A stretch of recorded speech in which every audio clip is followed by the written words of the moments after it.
Welcome to Biohacking with Brittany. I'm so excited that you are listening and that you have joined. I like to bring new guests on every week, and we discuss a variety of topics, and they can be about health and wellness or biohacking or nutrition. And it's kind of what I do across all of my platforms in general. I've also been recently posting on TikTok, and if you are on TikTok and you want to join me, my handle is biohacking, just biohacking. I created the account a few years ago, which is crazy to say when you're talking about TikTok because it's so new. But I actually deleted it last year because I was finding I was too addicted to it. And I was spending too much time on it. And then I kind of came back to it this year when I realized the power of it and just how it can kind of be a different tool for getting out the same message. So Instagram is quite curated, even when you're trying to be authentic, right? So if you're taking a photo of yourself or you're taking a photo of your food or a video, Instagram still kind of has this expectation that it's really high quality. Your photos are edited really well. It looks very professional. There's like a long caption that goes with it that's either personal or educational. And it's kind of like a very curated piece of content. Whereas TikTok is very much like, hey, post this short clip. And it could be like 10 seconds. And the caption space, you have only a certain amount of characters. It's way less than Instagram. I don't know what it actually is, but it's way less. And people really don't write much in the captions, right? It's usually like a sentence. And so it's been interesting starting to play with this because you can just create these kind of like little videos that drive home a certain point and don't need to be this like whole production of like perfection. Right? Like people are on there with no makeup, no filters, no hair done, looking like whatever, saying whatever. And it's nice to see this because it's kind of bringing some authenticity and realness back to social media. Now, of course, like there's still all the filters and all the fake everything, and we'll never really get away from that. But it's been cool to play around with it. And I'm excited to see it grow. And kind of work on it as well. So I put a lot of work into Instagram, but now I'm splitting that into TikTok as well, just because it's more fun, I think, I would say. And the audience is different and people consume content on there differently as well. Like it's very quick, it's very fast. I think people like content more. I think people follow more people on there. And the user experience is just very different. So I can see why Instagram is trying to replicate TikTok with Reels because, obviously it's become so popular. So it all makes sense. So if you want to follow me on there at biohacking. And lately I've been talking about intermittent fasting for women and why I don't necessarily recommend it. And I have no idea what content I'm going to be producing. I'm just kind of going with it and seeing how it is. I think my video for today is actually on aloe vera juice, which is something I've been taking for the last 10 years on and off. And it's fun. But definitely please follow me and join me. Today, we are talking about everything light. So I've definitely gone into red light therapy before. I've talked about different types of saunas and that type of thing that use like infrared rays and just different stuff like that. But this one is quite different because we're talking about light bulbs and how to light your home accordingly. So it's very interesting because light can really determine your health and impact your mood and impact your sleep. And when we know how to use it properly, we can really use it to our advantage and be able to allow it to really help us to become healthier. And so that's what I do. So that's what we get into today. And it was really cool. I learned a lot, and I think you will as well. A shout out to the sponsors for this week. Sensate, one of my go-to tools to use when I'm feeling stressed. All of you love Sensate, and I know this because I get feedback from them on how many of you use my discount code, which is insane. I love Sensate, and I use it when I'm feeling a little low and I'm just feeling like I kind of need some support for my nervous system that's beyond the average things that I do in a day. And Sensate, if you don't know, is like a device that hangs from your neck. It vibrates against your vagus nerve and can really get you into that parasympathetic state compared to being in the sympathetic state, which is our fight or flight mode. So it's a great tool. People use it while they meditate. They use it while they're working, all these different things, as long as it can like lay against your chest basically and vibrate against it. And so I really like it and I do use it. And of course, shout out to Shungite, the shungiteshop.com, which is where I get all my beautiful pieces of shungite that I have around my office. I love shungite for mitigating EMF. And also I just think it's really nice to bring natural elements into your home. Obviously, it's really nice to have plants and they have a ton of benefits as well. But I really like having different crystals and stones because it makes the home feel very grounded and very earthy and makes me feel grounded in return. And that's really what I'm going for because I work from home.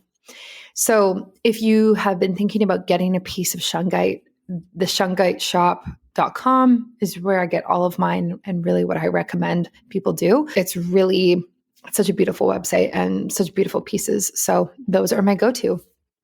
And I hope you enjoy this episode this week.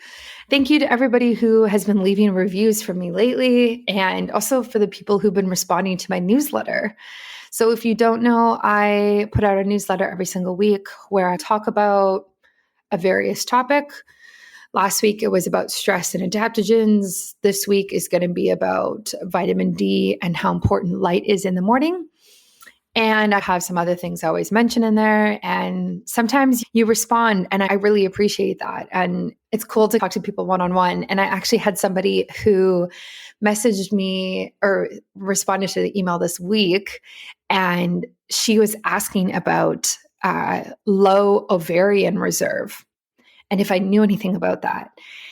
And this was interesting because I don't know too much and I'm not an expert and I do not pretend to be. And basically what low ovarian reserve means is that when you get tested, usually they do an AMH test, which is the hormone that's kind of associated with how many eggs you have. It comes back pretty low. And there's not a lot of eggs for what you should have at a particular age. And when I had this test done a couple years ago, mine was actually very high. And that's because there's a chance that I might have PCOS, and a high AMH test is actually associated with PCOS. So for me, it was actually the opposite side of the spectrum. But what I said to her was, you can definitely, there's like tons of research online, like take a look, but also look into ovarian PRP. Now, I first heard about ovarian PRP, I think a few months ago, because I was listening to this podcast and they were discussing it. And essentially, it's the same as when you get PRP done on your face or if you have an injury, but they take the blood from your arm, they spin it, they separate the plasma, which is like gold, yellow, like liquid gold, they call it. And then they inject it. You have to be under anesthetic for this, but they inject it into your ovaries. Now, it has the similar idea as how we use it cosmetically or how we use it when we're injured, in that it replenishes the cells and all of the different components of the cell where it's being injected. Because the plasma is directly from us, there's no chance of infection or poor reaction or anything like that, because you're basically just using the best parts of your body, the really healthy plasma that's in your blood, and you're putting it in a different place. So there is research done on PRP and low ovarian reserve saying that this can actually help egg count. And this is huge because this means that for all the women out there who are trying to do IVF and they don't have enough eggs, or they're having a hard time getting the eggs, or maybe they're older and their egg reserve is lower, you can do something like this that is 100% safe and potentially increase your egg count or make the eggs you do have more available and healthier. So it's really interesting. And I think there's going to be a lot that comes out in this space. I just love PRP in general, and I love to use it on my face. But yeah, so that's what I would recommend. And I'm sure she's listening to this episode. So I already responded to her email. But yeah, I would look into that. And before looking into anything that might have just some more serious side effects and be harder on the body to do. So ovarian PRP. And if anyone's listening who's actually had ovarian PRP, definitely email me. I'm very curious. I don't think it's very popular, so I don't know how many people have done it, but my email is info@biohackingbrittany.com. It's super easy. So send me an email and we'll chat. And yeah, enjoy this episode today, all about light, and I will catch you next week. Welcome to Biohacking with Brittany. I am so happy that you are joining me this week, as I am every single week. If you are new here, which a bunch of you are, as I've been looking at all of the listeners and the downloads recently, welcome. I am a holistic nutritionist and a biohacker, and I kind of just have people on who are doing different things in the wellness space and are game changers, essentially. I like to explore different modalities and different ways of healing the body that's kind of not mainstream. And today is very much one of those episodes because we are essentially talking about light and light therapy and how we can use it to optimize our health. And I've kind of talked about this in a different way before, where I've talked about red light therapy specifically, or maybe just reducing blue light on your computer or at night so you can sleep better. But there's actually way more to it than that. And today I have Talia Ram joining me from Lumiram, which is a healthy lighting company that specializes in producing beautiful light bulbs that promote physical, mental, and emotional wellness. And I love that. So Talia, welcome to the show. Thank you so much for having me, Brittany. And that was a wonderful intro. Thank you. I could not have said it better. Good. Of course, what I like to do in the beginning is tell us how you and the company got started with this idea of kind of mimicking natural light. Sure. Yeah. So the company Lumiram, as you mentioned, we're a healthy lighting or natural lighting company. We've actually been making full spectrum light bulbs since 1959 when we opened in Europe, but we're really known for the brand called Chromalux, which is the original neodymium glass light source. It's also known as the pure light from Scandinavia. We'll get into what neodymium is and the benefits it holds and the differences from normal lighting. But yeah, so I'm the wellness lighting expert at Lumiram. And I guess it's also worth mentioning that I happen to be the daughter of the founders, Corinne and Jacques Ram. So whether I like it or not, I've pretty much been into lighting my entire life. And I have a holistic background. I've been teaching yoga and meditation for over 10 years. I've been a biohacker for probably just as long, if not long. So it seems like a natural progression that I would join the company and bring in my expertise and holistic wellness knowledge and apply it to lighting, which I kind of, I just know for my entire life. Mm-hmm. Yeah, that's so interesting. I bet you had such an interesting and different childhood if you were exposed to your parents who kind of came up with this concept compared to what most people kind of experience when they're kids. Oh yeah. It's funny because you walk into a space and something just can feel really good or feel really off. And sometimes after you're like, wow, maybe it was the lighting. That's something I just kind of realized as I got older. Again, yeah, I took lighting for granted, but it was always around. It was always beautiful and very special, just all the benefits it provided. So I'm very, very blessed to have, been part of that my entire life and to be part of it now, But a little bit about the story of how the Chromalux bulb came to be. So I had mentioned it's the pure light from Scandinavia. So basically my father, Jacques, he was, if you got scared by the 1959 part, he was much older than my mother. So this isn't some light bulb that makes you live very long, but we hope it could. So yeah, he was inspired by the findings of actually doctors in Finland, skin doctors, who used a very similar type of neodymium light source to examine their patient's skin. So the cool thing about this type of light source is that we'll get into the technology and everything that it does, but it basically pulls down all of the yellow and dulling components of the visible light spectrum. And in doing so, it actually boosts the blue, the red, and the green. So the parts of the color spectrum that the human eye is not as sensitive to. So by pulling down yellow, which the human eye is most sensitive to, so that's about, if you look at the visible light spectrum on a graph, that would be 555 nanometers. So that's exactly where neodymium has an absorption band. And by pulling that down, it just allows us to see all the other colors much more vibrantly, and it just enhances everything. So they use this to kind of examine the skin. So imagine you go outside and you look at your wrist, you can see your veins, you can see textures in your skin, you can maybe see your pores clearly. You go inside and under general lighting, you can't really see that clearly anymore. You don't see that amount of detail. So what these light bulbs do, or what they did in that scenario, is they allowed them to actually see the skin as if it was viewed under a magnifying glass of sorts. So yeah, they were like, imagine what would happen if you brought this into the home. Right? It boosts colors, it boosts vibrancy. I always like to use the example or the analogy that photographers might appreciate, or anyone who kind of does any photo editing, or most people should be familiar with this. What this bulb does is very similar to increasing saturation and increasing contrast and vibrancy on an image.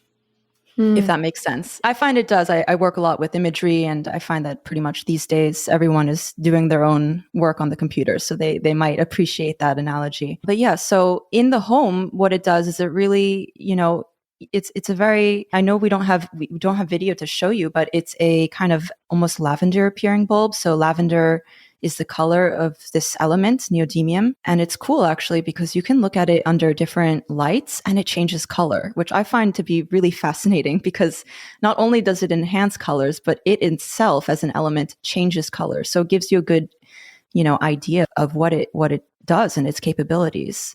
And another great thing is also, I call it trimming the fat. So it's basically when you enhance colors and you boost the vibrancy, it has this effect. When you pull out yellow and dulling components, you actually are sharpening everything else. So imagine when you're reading and we're going to use a normal paperback book, for example, that we don't really use these days anymore, but I still love.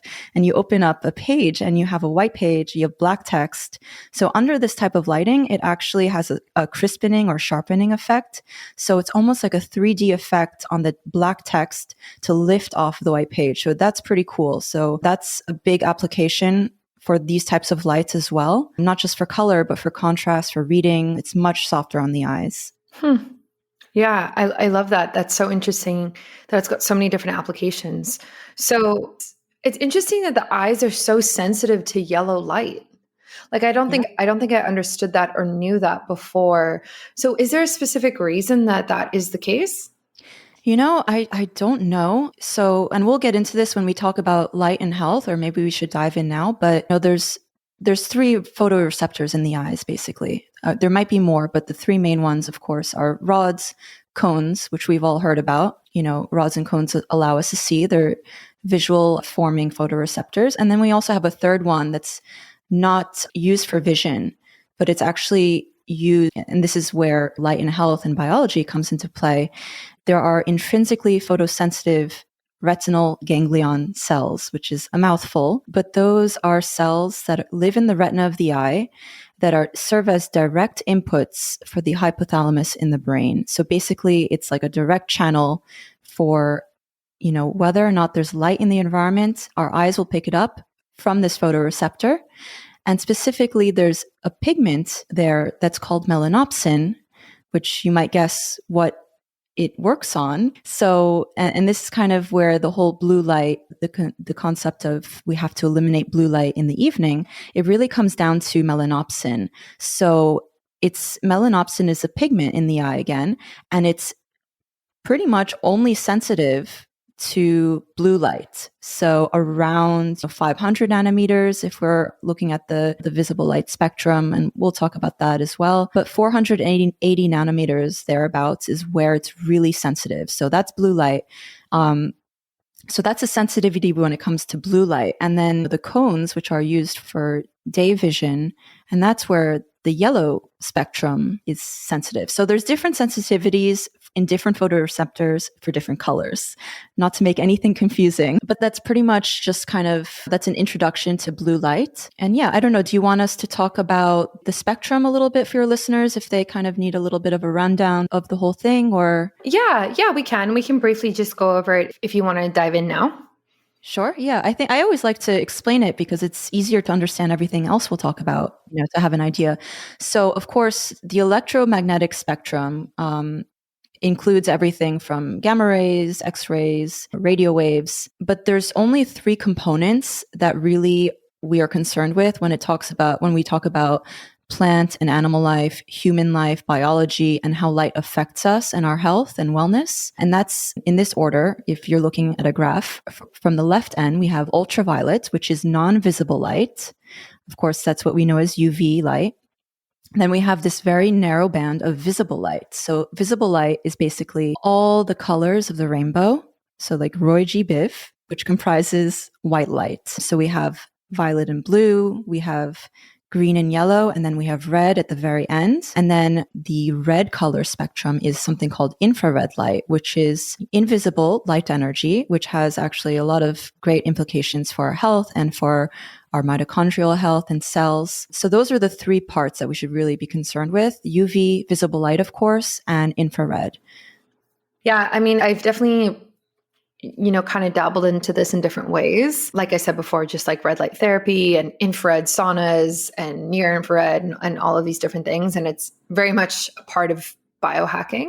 Oh, yeah. But it's interesting kind of just to take that to the next level and kind of look at the light bulbs that we're using for different things throughout the day, aside from just kind of like trying to dim the blue light on your phone at night type of idea. So do you, like, I'm sure you do you have like different recommendations of light for different things that you're doing and sell different light bulbs? Like, how does that kind of work in a home? What does it look like? Where do the light bulbs go type of idea? Sure. Yeah. I mean, we have a full range of light bulbs. So we are most in love with, at this moment, the incandescent light bulb and the halogen light bulb, for the reason being that it has a beautiful, full visible spectrum. Our version, of course, pulls down a little bit of the yellow, but it doesn't have any effect on the full spectrum capabilities. It really actually improves things by enhancing colors. And then the cool thing that we love about incandescent and halogen bulbs is that they have infrared. So, and specifically a bunch of near infrared light, which is when you buy these specific units that provide near infrared and even red visible light. Some of them have the red visible light, which is a little bit lower. So about 680 nanometers or so. The incandescent light bulbs have all of that in one. So that's kind of, I like it as it's the ultimate light vitamin. I always call it that. And yeah, they're awesome to use at night because they naturally don't have very, very much blue light. When we talk about color temperature is kind of an indication of how white a light source is. And it all plays off of and we just talked about the electromagnetic spectrum and visible light spectrum, but every color has a corresponding wavelength and energy. So blue and violet light is short waves, it's higher energy.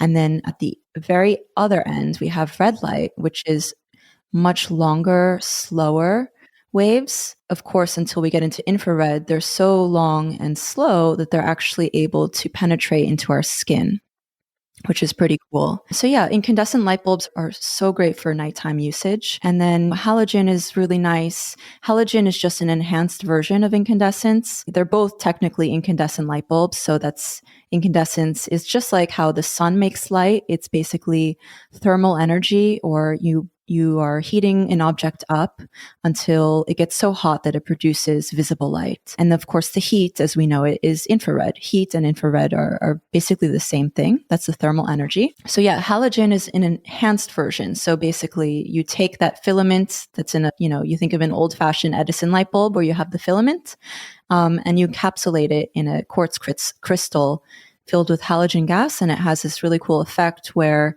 it basically just makes the light skew a little bit more towards the blue.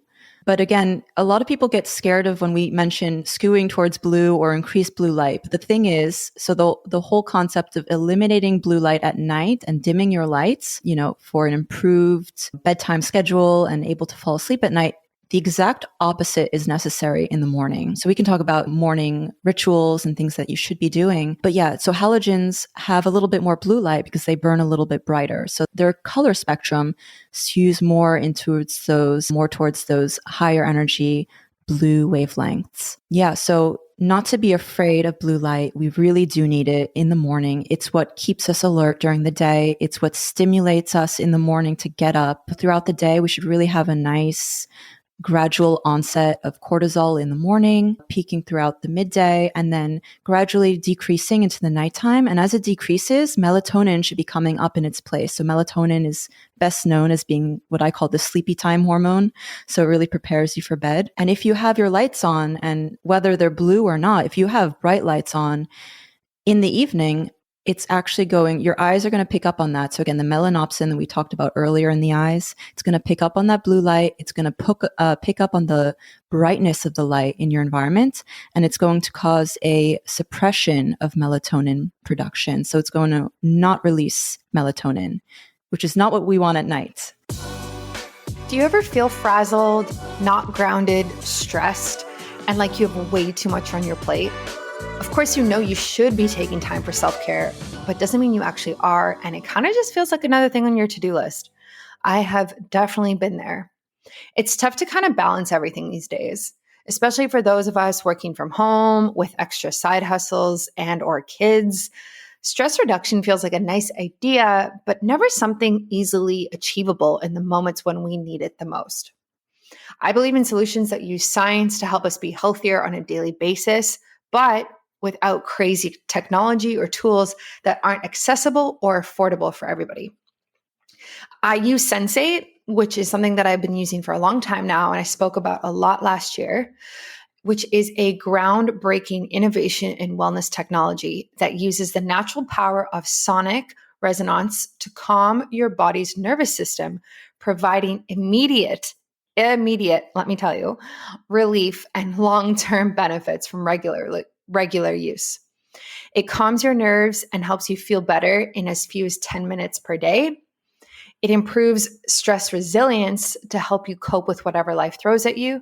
And it increases heart rate variability, a known biomarker of health and longevity. This is so important because for many of us, our body's built-in stress management system is simply just an overdrive. Sensate's novel patented technology was designed to send infrasonic waves through the chest to reach the vagus nerve that sits deep in the core of our nervous system.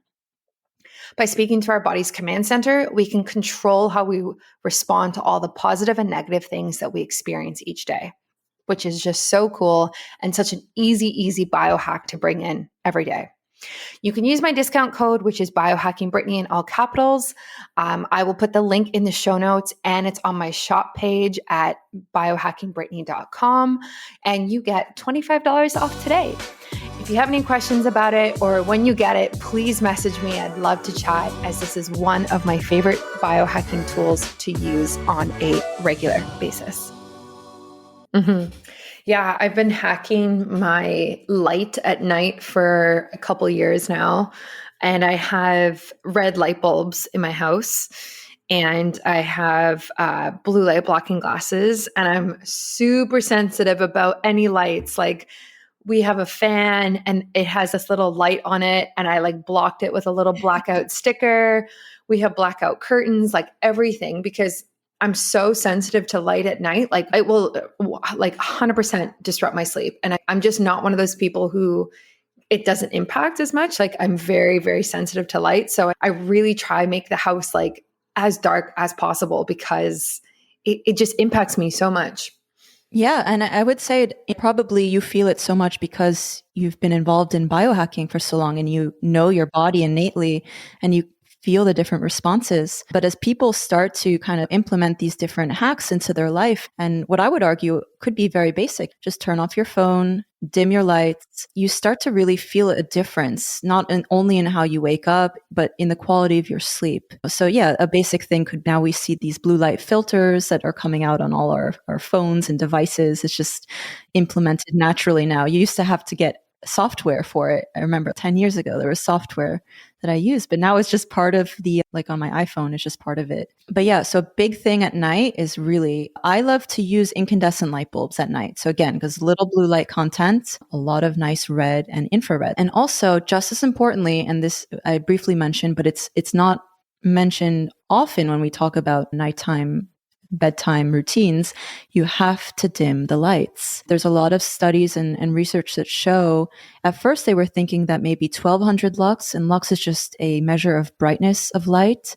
So they used to think that around 1200 is kind of the threshold of where melatonin suppression kicks in, but it is actually could be as low in some individuals. And it really depends on your retina, how old you are, how sensitive your retina is. So there's so many factors that play in. So everyone can feel it differently. But I would argue just you shouldn't have more than like basically a candle flicker at a certain point, you know? So whether or not you have dimmers, I know some people in the biohacking world aren't into dimmers just because of the, you know, the EMF that could be produced if you have lower quality dimmers.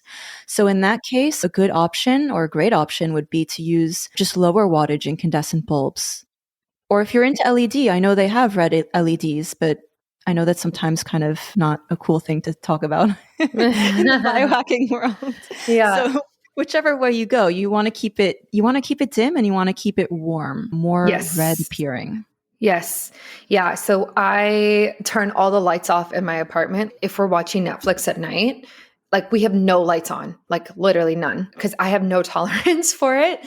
And then I'm also like conscious of the light that's coming from the TV as well. So like I'll turn down the brightness on the TV, or I'll even turn down the backlit, like how, I guess, I don't know what the difference is, but there's two different settings and I kind of turn both of them down. And then I have a few red light bulbs, kind of like you mentioned, and then blue blockers. And it seems to work really well. And it just makes you tired because like your whole apartment is dark. It's dark outside and your body is like, okay, it's nighttime.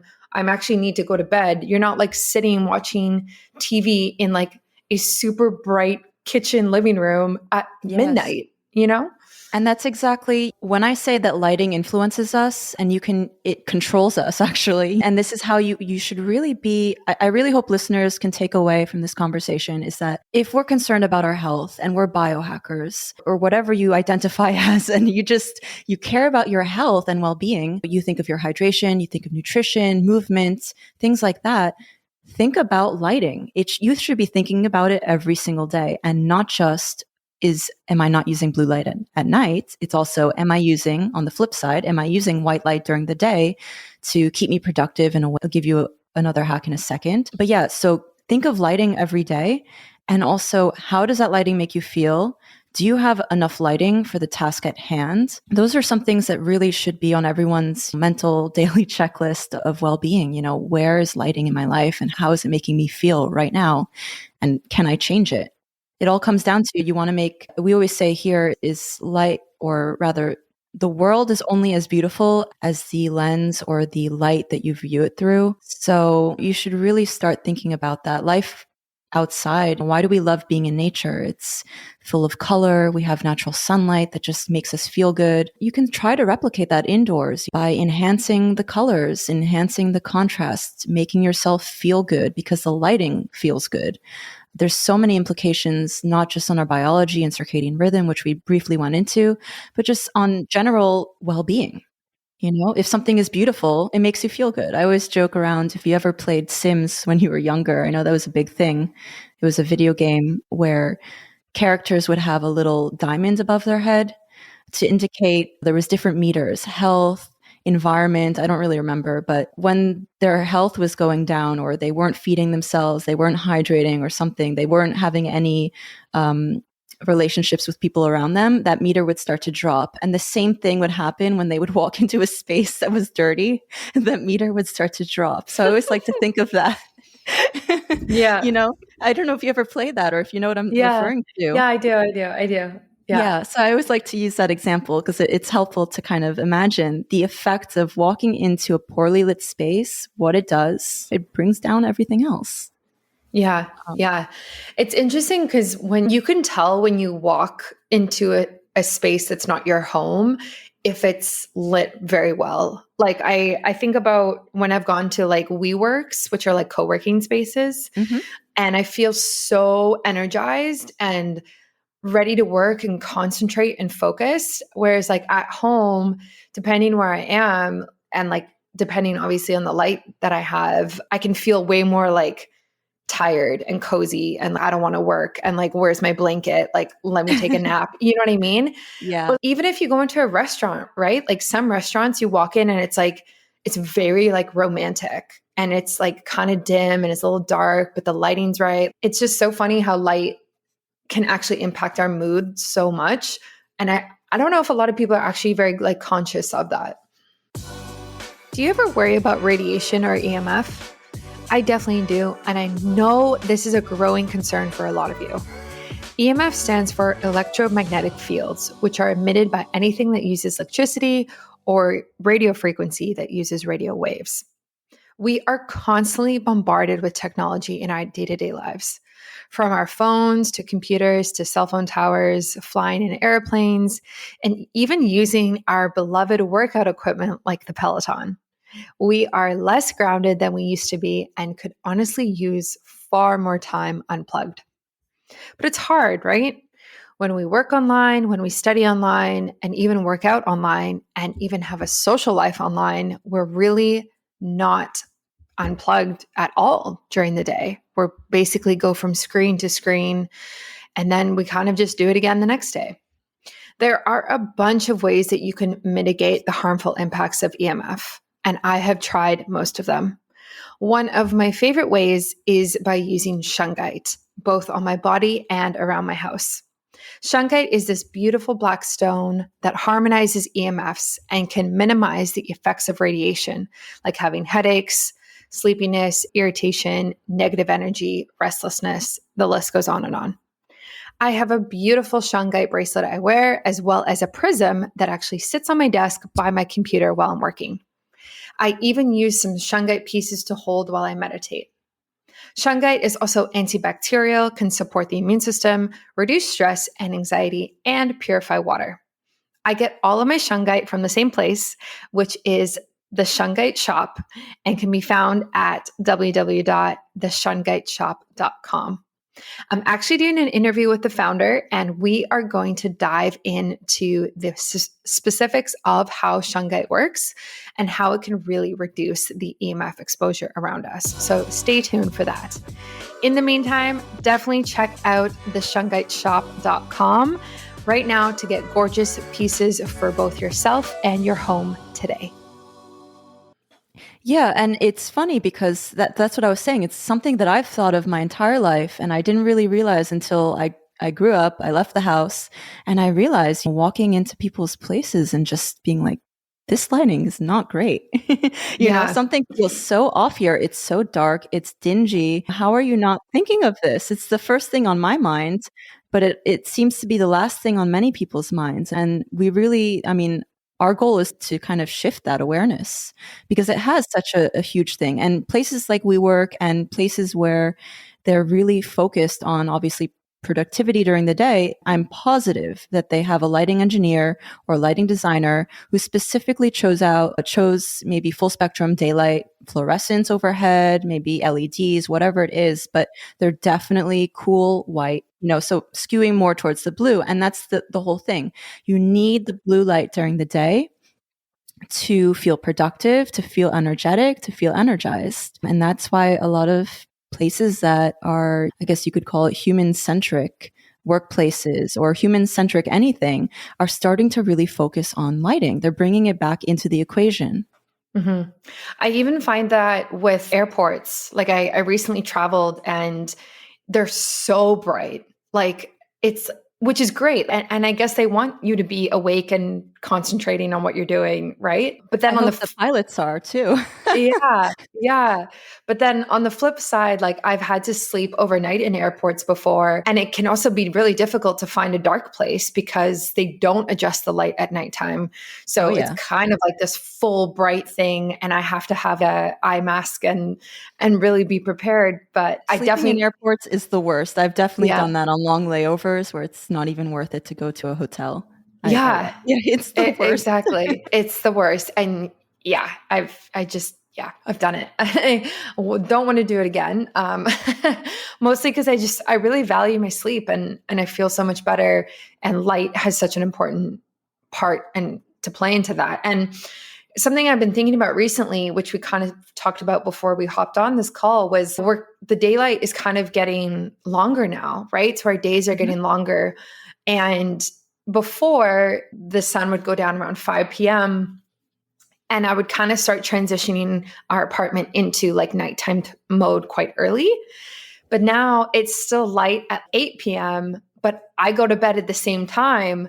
So it's like weird because I feel like my window of kind of getting ready to bed and like transitioning my mind and my body shortens when the summer comes, but I try sleep the same amount of hours, but it doesn't really work like that. So I just think in general, I sleep worse in the summer because I'm just up really early and I'm up later at night because it's so bright outside.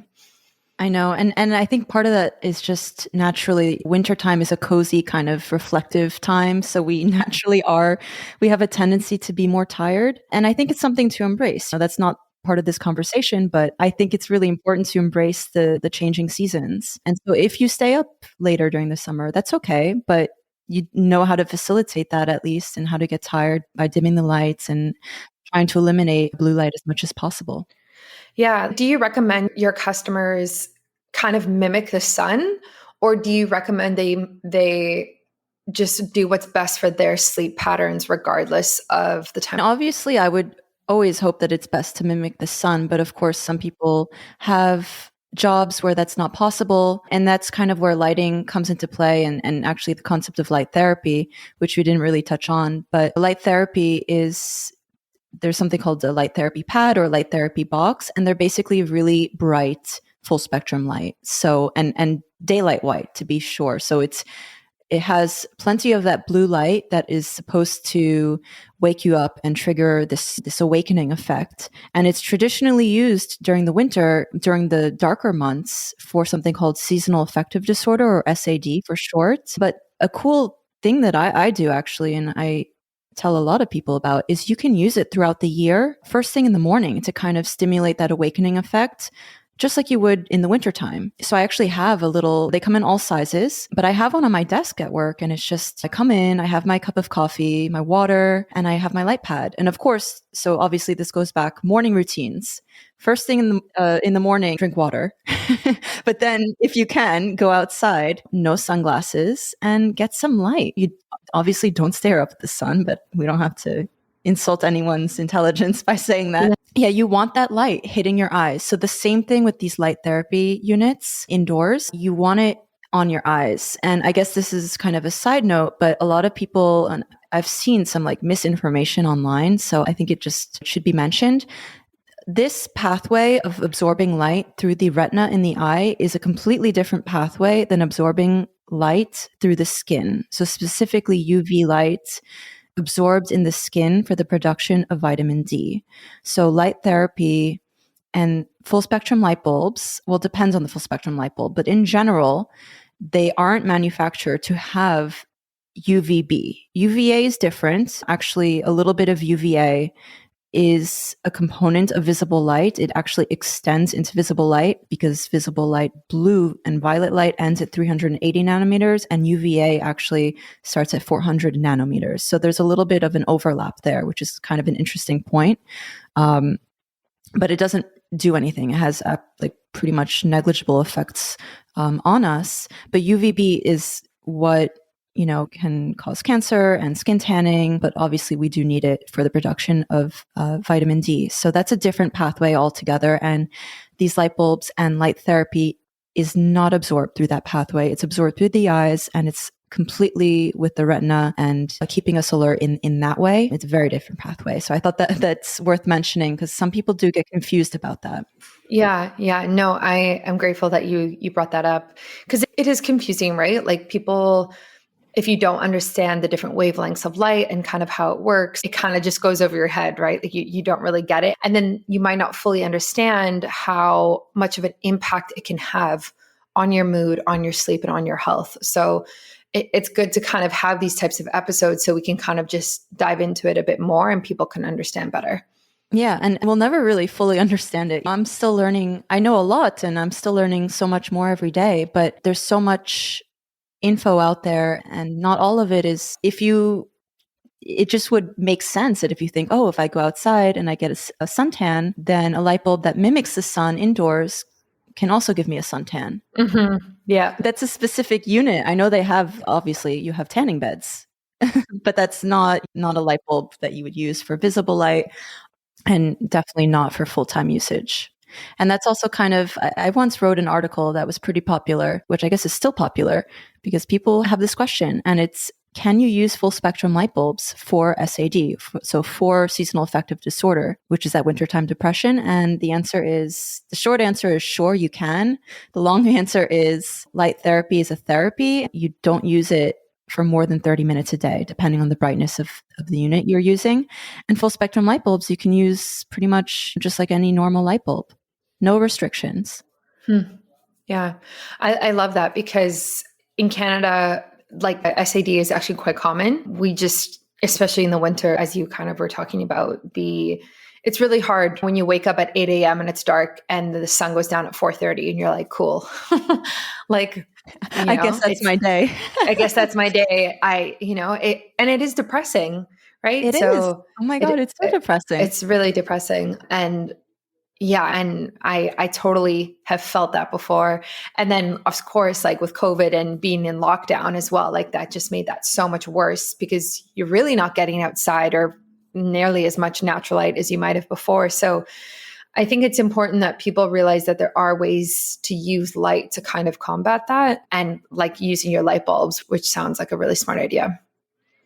Yes, definitely. Lighting it's so, we had mentioned that it just influences us, but it also influencing us into our mood and the release of cortisol or melatonin, depending on the time of day. But yeah, it also influences just kind of how we see everything. And if you see better, our motto is feel better, see better, or see better, feel better. You can flip it around and it makes sense, Yeah. So if people want to try your light bulbs, where can they go and how can they connect with you? Yeah, so Lumiram is the main parent company, but you can buy our light bulbs on our web shop, which is called healthlighting.com. So that's health, HEALTH, lighting, all one word, .com. And you might probably, as I mentioned, be interested in the Chromalux incandescent and Chromalux enhanced lines of light bulbs. So incandescent for evening or during the day. I love to use it just because of its effect on color and contrast, which I had briefly mentioned. So it's awesome to work by. Yeah, and enhanced has pretty much the same effect. It's just a whiter light. So I think listeners would probably be most interested in those two lines. So Chromalux incandescent and enhanced, which you can find on healthlighting.com. Cool. And I think we're setting up a discount code for everyone listening, correct? Yes. So you can get 15% off using Biohacking Brittany in all caps, all one word. Mm-hmm. Yes. Amazing. Yeah. Thank you so much for that. And thank you so much for coming on this episode. I really hope people got a lot from it and really take a look at the different options that you have because lighting is so crucial and I rely on it so much. So I totally get it. So thank you. Thank you so much for having me. And yeah, I hope that everyone can start to think about lighting just a little bit more in their lives. Thanks for listening to another episode of Biohacking with Brittany. If you're interested in finding the show notes or the sponsors for this episode, you can do so on my website, which is biohackingbrittany.com.